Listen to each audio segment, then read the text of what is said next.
Good afternoon, Trump's family. Welcome back to my channel. Have a good day and God bless you. Alright, let's get into the news.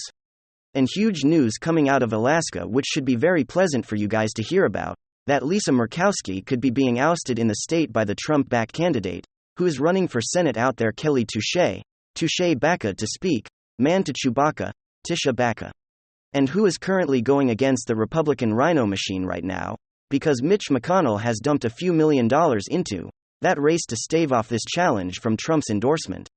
And of course, Lisa Murkowski, who has been a disaster for the state, is looking to hang on, but it's not looking good for with new recent polling coming out of that state. More people are leaning to Lisa than they are to Kelly versus they are to Lisa.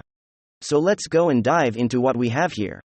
And it says this election forecast expects Trump-backed Kelly Tobosca to defeat Lisa Murkowski and Alaska. That's right, Trump-backed Republican Kelly is expected to beat Lisa in the race for Senate in Alaska.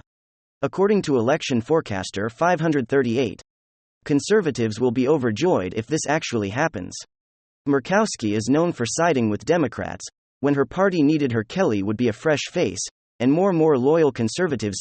Trump-backed to Kelly is projected to defeat 20-year incumbent Senator Murkowski. Election forecaster phase incumbent Lisa Murkowski is in danger of losing the seat. She's held for 2 decades to the challenger from her own party backed by President Trump. A Republican has roughly 99% chance to win next month's Alaskan Senate race election, with Republican challenger Kelly Bigger to Chewbacca considered most likely to emerge with a victory at 53% according to the election forecasts by Third Ad. So that's huge. That is huge news. And I know that there is some stuff that would win the ranked choice voting, but it looks like she may be able to overcome that in the election, which will be a fantastic thing to see happen. For Republicans are MAGA. Republicans are America First Republicans, and continue to move away from this rhino-centered Republican Party, who continues to side with Democrats at every opportunity that they have. This would be an amazing, major defeat of the rhinos, a clear message that the party is shifting away from the rhinos, and more to an America First type of party. So we'll continue to keep our eye on that race as we have been. And of course I know Sarah Palin is out there running for a House seat as well. We'll see how that turns out. Last report showed that she is leading in that race. However, we'll see what will shake out as we get closer to Election Day. And let me know what you guys think in the comments down below. Are you from Alaska? Or is this what you're hearing as well on the ground there? And this is some big news. Former Congresswoman and presidential candidate Tulsi Gabbard has officially left the Democratic Party, and she's not alone. There's a mass exodus from the Democrats happening right now, as we speak, right before the midterms, and the woke left is freaking out. We're gonna take a look at Tulsi's announcement. Everyone listen to this, she said. I can no longer remain in today's Democratic Party.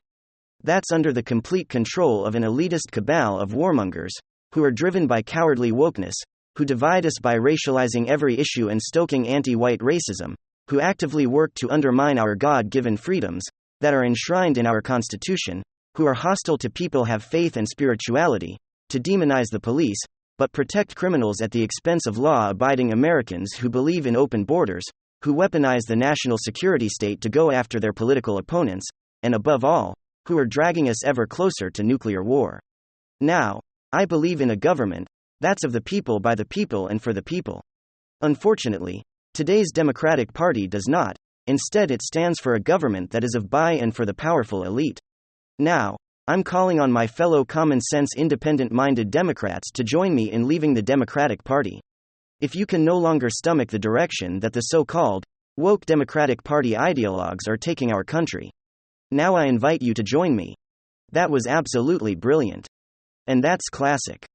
Tulsi Gabbard, if you've been following her, Tulsi has this crazy, amazing, itemized brain that can just rattle off a barrage of facts and, if need be, accusations. Remember, this is exactly how she single-handedly torpedoed Kamala Harris' presidential run. Senator Harris says she's proud of her record as a prosecutor, and that she'll be a prosecutor president, but I'm deeply concerned. There are too many examples to cite, but she put over 1,500 people in jail for marijuana violations, and then laughed about it when she was asked if she ever smoked marijuana. She blocked evidence.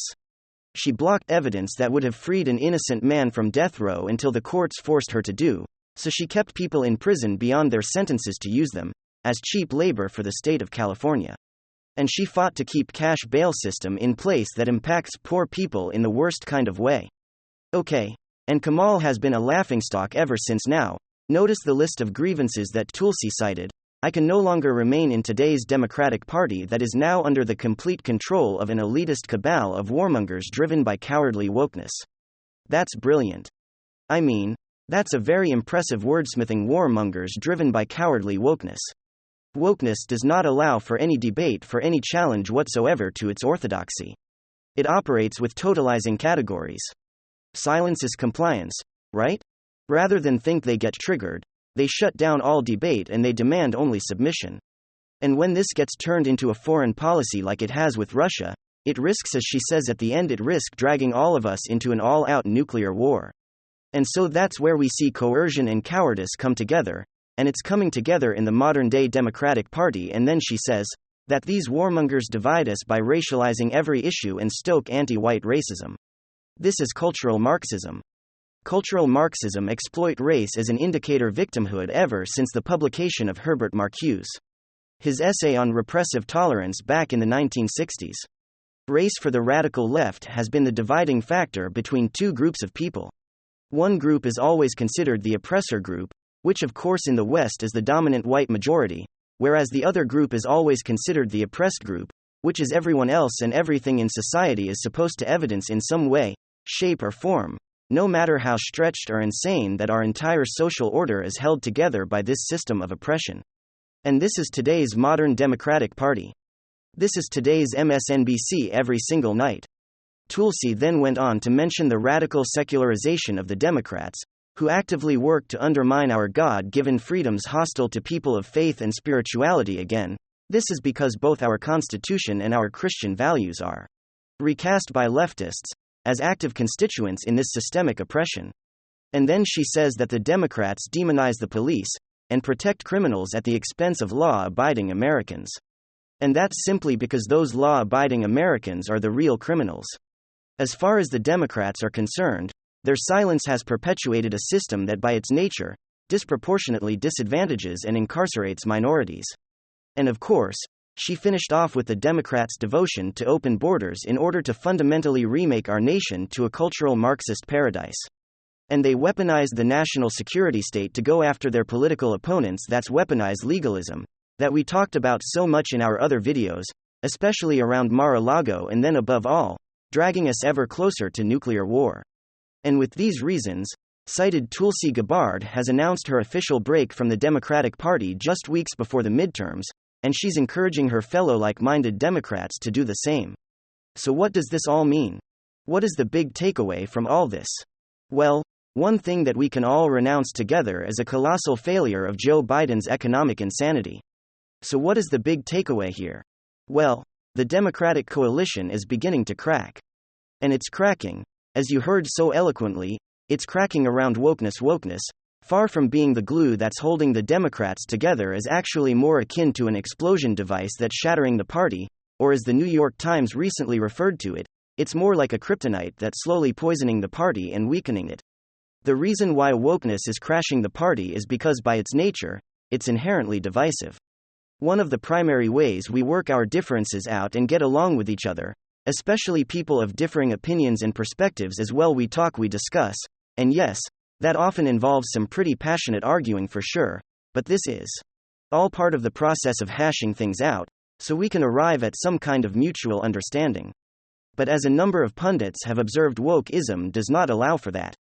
That's why Tulsi calls it cowardly. It refuses to examine its own moral premises. Instead, it begins with the assumption that its claims of perpetual racism and sexism, and all kinds of phobia, are in fact non-negotiable and absolute.